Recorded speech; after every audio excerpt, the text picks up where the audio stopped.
अस्सलामुअलैकुम मेरी प्यारी प्यारी व्यूवर्स को मेरा प्यार भरा सलाम।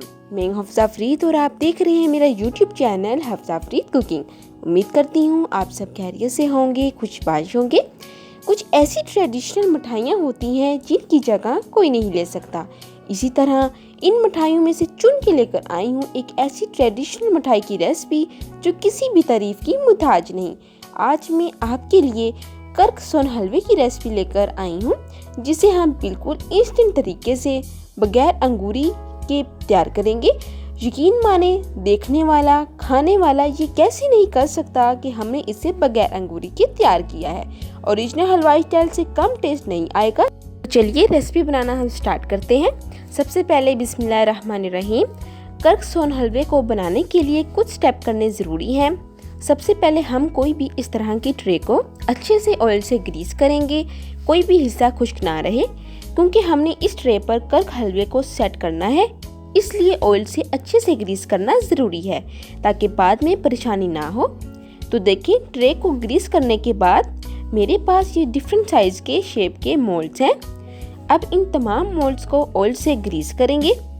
इन तमाम मोल्ड्स को ऑयल से ग्रीस करने का सबसे बेहतरीन तरीका ये है कि सबसे पहले एक कटोरी में घी या कुकिंग ऑयल लें और इसमें इन तमाम मोल्ड्स को बारी बारी डिप करके ट्रे पर तरतीब वाइज रखते जाएं। ये मेरे पास स्टार शेप के मोल्ड हैं, तकरीबन 4 पीस है, और सर्कल शेप के तकरीबन 3 अदद हैं।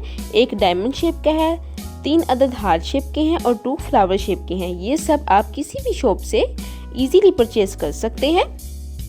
तो हम बारी बारी तमाम मोल्ड्स को ऑयल से ग्रीस करेंगे। अगर आपके पास ये मोल्ड्स नहीं है तो आप घर में जो जार होते हैं उनके कैप बिल्कुल सर्कल शेप के होते हैं, आप वो भी यूज़ कर सकते हैं। तो देखिए तमाम मोल्ड्स को ऑयल से ग्रीस करने के बाद आप गार्निशिंग के लिए कुछ ड्राई फ्रूट्स हैं, जैसे कि ये मेरे पास किशमिश है। अब ये 2 से 3 पीस तमाम मोल्ड्स में डाल देंगे। इस तरह से जितना मोल्ड का साइज हो उसके मुताबिक डाल दीजिएगा। तो देखिए ये ऐड करने के बाद अब ये लेमन सीड्स हैं, ये मोल्ड के साइज़ के मुताबिक डाल दीजिएगा। इनको हम चारे मगज भी बोलते हैं। इनके अलावा अगर आपके पास काजू अखरोट हैं तो आप वो भी ऐड कर सकते हैं। ये मैं पहले इसलिए सेट कर रही हूँ क्योंकि बाद में टाइम नहीं होना ये डेकोरेट करने के लिए। अब ये मेरे पास बादाम है, इनकी कटिंग आप देख लें। आप इस तरह से भी काट सकते हैं या फिर जस्ट बादाम को दरमियान से काट लीजिएगा। अच्छा, अब यहाँ पर अब आपके साथ एक टिप शेयर करने लगी हूँ। जो बादाम का वाइट पार्ट है वो आपने नीचे ट्रे के साथ अटैच करना है और जो ब्राउन पार्ट है ऊपर की तरफ रखना है, क्योंकि जो कर्क-सोन हलवा है वो भी ब्राउन कलर का होता है, तो ये बादाम नज़र नहीं आएंगे। ठीक है, अब अच्छे से मोल्ड्स को ऑयल से ग्रीस करने के बाद इनको साइड पर रख देंगे और दूसरी तरफ एक प्यारा सा बाउल लेंगे और इसमें 6 टेबलस्पून लेवल करके मैदा शामिल करेंगे।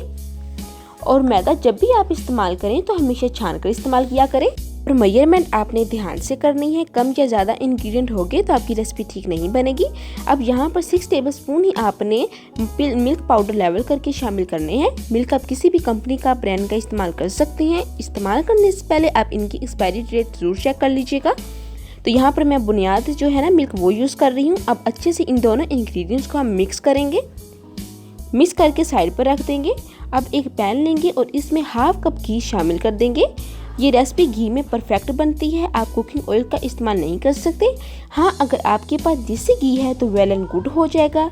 अब यहाँ पर बहुत ही इम्पोर्टेंट पॉइंट नोट करने के लिए है कि फ्लेम आपने बिल्कुल लो रखना है, बिल्कुल ज़ीरो फ्लेम। जब घी अच्छे से मेल्ट हो जाए तो फिर इसमें आपने 1 कप चीनी ऐड करनी है। अच्छा, आपने जिस यूटेंसिल से बर्तन से घी की मेजरमेंट की हो उसी से आपने चीनी की भी मेजरमेंट करनी है। ठीक है, अब स्पैचुला हो गया या चम्मच हो गया, आपने मुसलसल चलाते जाना है और चीनी को आपने अच्छे से कैरामलाइज करना है। चीनी को अच्छे से मेल्ट करना है, बिल्कुल ज़ीरो आंच पर ये काम करना है। इससे चीनी भी अच्छे से कैरामलाइज हो जाएगी और जलेगी भी नहीं और टेस्ट भी बिल्कुल परफेक्ट बनेगा। तो तकरीबन 10 मिनट लग जाएंगे आपको। अगर आप हाई फ्लेम पर चीनी को मेल्ट करने की कोशिश करेंगे तो चीनी जल भी सकती है, कलर भी ख़राब हो सकता है और टेस्ट में भी कड़वाहट पैदा हो जाएगी। अब आपने मेल्ट करना है ताकि कोई लम्स बाकी ना रहे। तो देखिए कितने अच्छे से चीनी कैरामलाइज हो गई है। अब आपने फ्लेम ऑफ कर देना है ताकि चीनी जल ना जाए, वरना इसके टेस्ट में करवाहट पैदा हो जाएगी। अब इसमें शामिल कर देंगे मैदे और खुश्क दूध का मिक्सचर जो हमने रेडी किया है। मैंने एक साथ ही तमाम मिक्सचर ऐड कर दिया है, आप चाहें तो हाफ करके भी ऐड कर सकते हैं।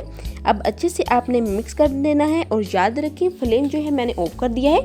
ये चीनी जो हमने कैरामलाइज की है बहुत ज़्यादा गर्म है और इसमें जो मैदे और खुश्क दूध का मिक्सचर शामिल किया है वो देखिए इतनी हाई टेम्परेचर पर खुद ही पक जाएगा और इसका कच्चापन भी दूर हो जाएगा। फ्लेम ऑन करने की ज़रूरत नहीं है। तो देखिए जब ये मिक्सचर पैन पर चिपकेगा नहीं और सिमटने लग जाएगा, ऑयल रिलीज करने लग जाएगा, तो आपने जल्दी से इनको मोल्ड में डालना शुरू कर देना है। इसको ठंडा कर नहीं करना, ये आपने बहुत ज़्यादा फास्ट करना है क्योंकि जैसे जैसे ये ठंडा होता जाएगा ये हार्ड होता जाएगा। अब मोल्ड के साइज़ के मुताबिक 1 टेबलस्पून और हाफ टेबलस्पून के करीब आपने डालते जाना है और ऊपर से पुश करना है। मैं यहाँ चम्मच की मदद से ऐड कर रही हूँ। अगर इसी दौरान आपको लगे कि ये सख्त हो गया है तो आप फ्लेम ऑन करके थोड़ा सा मेल्ट कर लीजिएगा और ये प्रोसेस स्टार्ट कर दीजिएगा। तो देखिए यहाँ पर मेरे पास सर्कल शेप में, हार्ट शेप में और ये फ्लावर शेप में है। बाज़ार से मैंने देखे हैं कग सोन हलवे जो होते हैं ना, उनकी जो थिकनेस होती है वो बारीक होती है, वो इतने ज़्यादा मोटे नहीं होते। तो यहाँ पर अपने टेस्ट के मुताबिक आप इनको ज़्यादा थिक या ज़्यादा पतला कर सकते हैं, यह आपका अपनी चॉइस है। इसके बाद आपने इनको चंद मिनट स्टे देना है ताकि ये अपनी पोजीशन स्ट्रॉन्ग कर लें। तो देखिए तकरीबन 5 मिनट हो गए हैं और ये अच्छे से सेट हो गए हैं।